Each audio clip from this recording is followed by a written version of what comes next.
Lockdown से पहले गीता के घर का नजारा कुछ ऐसा था कि रोहन ऑफिस जाता था और शिविन स्कूल। जिनके घर से जाने के बाद गीता काम खत्म करके बाकी समय आराम करती थी। लेकिन लॉकडाउन के बाद ऑफिस और स्कूल घर में ही खुल गए और इससे गीता का हाल वो तो आपको देखने में ही मजा आएगा। शिविन, ओ शिविन, महाराज उठने के लिए क्या 21 तोपों की सलामी लेंगे? अरे बिस्तर से बाहर निकल, ऑनलाइन क्लास स्टार्ट होने वाली है। अरे तुम भी हद करती हो, स्पीकर की तरह चिल्लाने की क्या जरूरत है? दिख नहीं रहा मेरी कॉन्फ्रेंस चल रही है। अब कैमरा और स्पीकर ऑन कर रहा हूं, मुझे कोई शोर नहीं चाहिए। इस पर जैसे ही रोहन लैपटॉप का कैमरा और स्पीकर ऑन करता है तभी कुकर की सीटी बजती है। करा लो अब इसे चुप, लॉकडाउन नहीं हुआ, मेरी मौत का फरमान जारी हो गया। दोनों बाप बेटे ने नाक में दम किया हुआ है। ऐसा बोलकर गीता वहां से शिविन के कमरे में पहुंच जाती है, जहां शिविन अभी भी सो रहा होता है। ओ आलसी, अब अगर 5 मिनट में नहीं उठाना तो आज तेरा गेम और यूट्यूब कैंसिल। माँ की बात सुनकर शिविन बिना 1 मिनट गंवाए उठ खड़ा होता है। उठ गया, अभी नहाकर भी आता हूँ।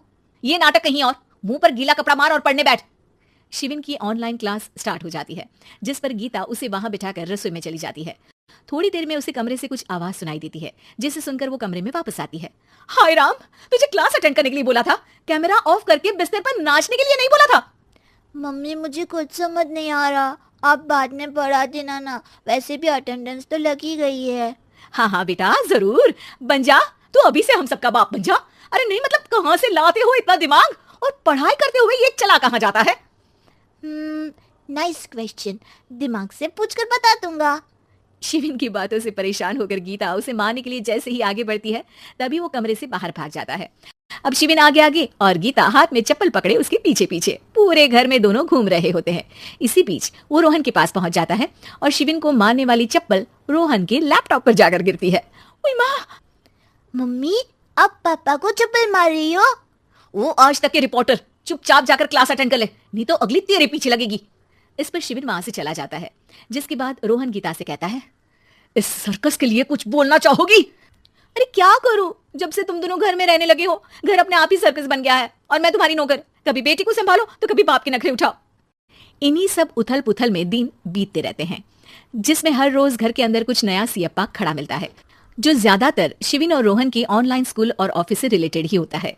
एक सुबह, शिविन चल उठ, आज की क्लास जल्दी है। कैमरा ऑफ करके आप अटेंड कर लो। अरे ऐसे छितर पड़ेंगे, दादी नानी सब एक साथ याद आ जाएंगी। गीता की लाख मशक्कतों के बाद क्लास तो खत्म हो जाती है, लेकिन उसके बाद शिविन फोन इस्तेमाल करते हुए इंस्टाग्राम रील बनाने लगता है। रसोड़े में कौन था? तुम थी, मैं थी, कौन था? हाँ, मैं गरीब हूँ। अरे ओ गरीब के बेटे, आजा, मैं बनाती हूँ तुझे गरीब। मैं बताती हूँ रसोड़ी में कौन था। पढ़ाई करने बोलो तो इनकी माँ मर जाती है और ये पागलपंतियां जितनी मर्जी करा लो। गीता शिविन को डांट रही होती है, तभी रोहन बीच में बोल पड़ता है। अरे बच्चा ही तो है, इतना गुस्सा क्यों कर रही हो? बेटे का साथ देने की इसी एक कोशिश में अब शिविन के साथ साथ रोहन भी गीता के गुस्से की सूली पर चढ़ जाता है। अगर बेटे पर इतना ही प्यार आ रहा है तो इसे क्लास अटेंड क्यों नहीं कराते, इसका होमवर्क क्यों नहीं कराते? उस समय तो बहुत जल्दी मीटिंग आ जाती है, वो काम मैं करूं और यहाँ इस बेफिजूली की चीज में तरफदारी करके बन जाओ महान। हे भगवान, कोई तो इनके ऑफिस और स्कूल खुलवाओ, मैं इन्हें और घर में नहीं सह सकती। अरे कुछ और मांग लेती, क्योंकि तुम्हारी ये विश इस साल तो पूरी होने से रही, कोरोना। हाय नास बेटे ने जिंदगी ही बर्बाद कर दी। खाए कोई पचाए कोई, कल मुझे चुन चुन कर सबको मेरी बद्दुआ लगेगी। उन्होंने दुनिया का और इन बाप बेटे दोनों ने मेरा जीना मुश्किल कर दिया। गीता वहां से चली जाती है, जिसके बाद रोहन शिविन से कहता है, अरे तुम्हारी मम्मी इतनी भड़की हुई क्यों है? आपकी वजह से पूरा समय घर में रहते हो और उस पर कोई काम कराने की जगह बस ऑर्डर देते रहते हो। अच्छा बेटे, सारा इल्जाम मुझ पर, पूरा दिन तो वो तुम पर ही चिल्लाती है। हाँ, मतलब दोनों का 50-50 है, कुछ करना पड़ेगा। वो कहते ना, make the best out of worst. I have an idea. वैसे तुम्हारी माँ सही कहती है, बहुत जुबान चलाने लगे हो, कम बोला करो। अगली सुबह रोहन और शिविन अपनी गलती को सुधारने के लिए गीता के उठने से पहले घर का आधा काम खत्म कर देते हैं, जिसे देखकर गीता खुश हो जाती है और फिर बाकी बचा काम वो तीनों मिलकर पूरा कर लेते हैं। जिसके बाद अब वो सब मिल बांट कर हर काम में एक दूसरे की मदद करते हुए लॉकडाउन का मजा लेने लगते हैं।